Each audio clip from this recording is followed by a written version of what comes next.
Welcome to the latest Motley Fool scoreboard. I'm Anand Chakavaloo, and we've got longtime fools Travis Hoyam and Rick Menares giving a 1 to 10 rating to maybe the only retailer that challenges Amazon. It's Walmart, ticker symbol WMT. Talk about the strength of Walmart's business first, including factors like industry and competition. 10 is invincible, a 1 is hopeless. Travis is at a 9. Rick, you're at an 8. Yeah, so Walmart operates more than 10,750 stores and clubs across 19 different countries. It's the world's largest retailer by revenue. It's $685 billion in trailing revenue, is just ahead of Amazon, even though Amazon has more than triple Walmart's market cap. It's a slow-growing but famously efficient and surprisingly tech-centric operator. Yeah, and I went higher, and I kept staring at 10 is invincible. This is about as close to invincible as it gets. And to be honest, I don't shop at Walmart because I live in Target territory. We don't have a lot of Walmarts around here. But it's hard not to be impressed by the business. They have scale and efficiency that no one else can match. And I think this is about as close to an invincible business as you're going to get. Strong. Let's talk about management. A 10 is Warren Buffett. A 1 is Homer Simpson. Travis is at an 8. Rick, you're at a 7. Yeah, so Doug McMillon has been CEO since 2014. If he's there in a year from now, he will have the longest tenure since Sam Walton himself. He's a Walmart lifer. He started working there more than 40 years ago as an hourly associate, picking orders and unloading warehouse trailers. The board has an interesting mix of names, including Brian Niccol, Marissa Mayer, a few former CEOs, and even one of Sam Walton's grandchildren. I would love to go higher than a 7. But Walmart has never topped 7% revenue growth in any of McMillon's first 11 years at the company.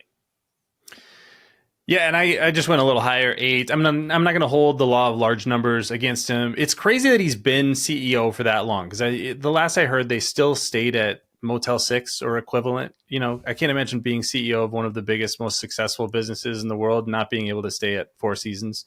But, you know, I got to respect what he's done as CEO. It's like the Costco $1.50 hot dog and soda, right? I mean, there's something to it. Right. You're building the culture. Yeah, I'm sure he's getting paid well enough to occasionally camp at a Motel 6. For financials, a 10 is a fortress, a 1 is yikes. Travis is at an 8. Rick, you're at a 6. Yeah, so like most retailers, there's a lot of leverage here. Walmart has more than $60 billion in long-term debt. Old McMillon had a farm, EIEIOU, but the debt is manageable for a company of its size. Walmart is good for the money. It's a master of tracking and turning its inventory. I went with a 6 largely because of the debt and also its ho-hum growth. But you have to go back nearly 20 years to 2006 to find the last time that Walmart posted double-digit revenue growth. It should be more of the same in the next term, and more of the same in the near term. With analyst modeling, 4% growth this year and 5% sales growth next year.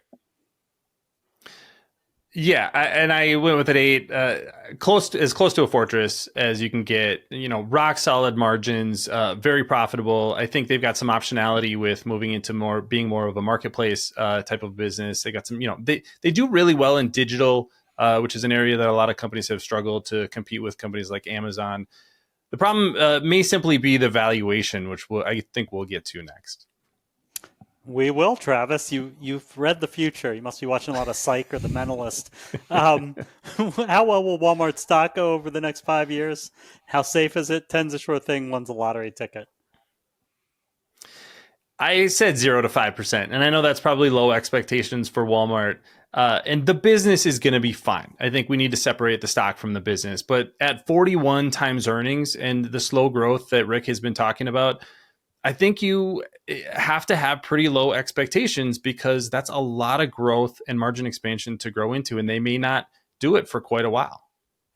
Yeah, so I went with a 5-year return of 5 to 10%, so decent. A safety score of 9, a strong score here. Walmart's been around for 63 years, and it's probably going to be around for at least another 63 years.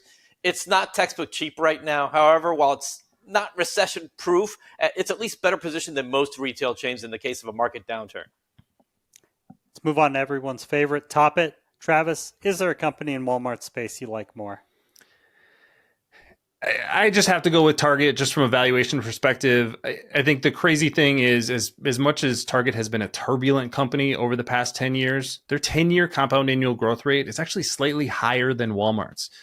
So it is still long-term a growth company, I think really well positioned because it's a little bit more urban. And you're getting it for about a third or even less than a third of the price. Price earnings multiple is about 11.5 compared to over 40 at Walmart. So that's why I think that's a better stock today. Yeah, and you're also getting a nice 4.6% yield on that Target stock while you wait it out. I went with Costco.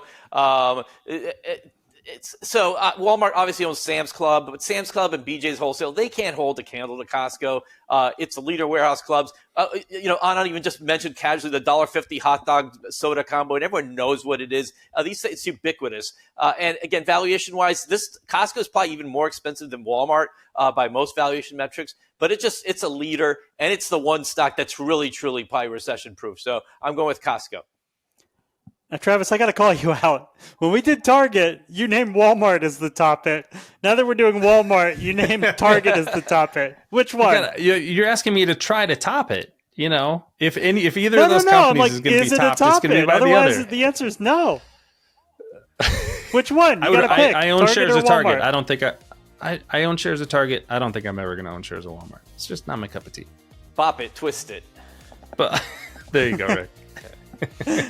Thanks to both Travis and to Rick. They've given Walmart a solid overall score of 7.1 out of 10. Look out for a new scoreboard every market day at 7 p.m. Eastern. Next up is Adyen. Till then, Fool on.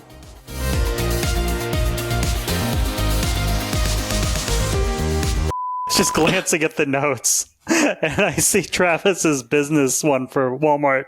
9. I don't shop there. Period.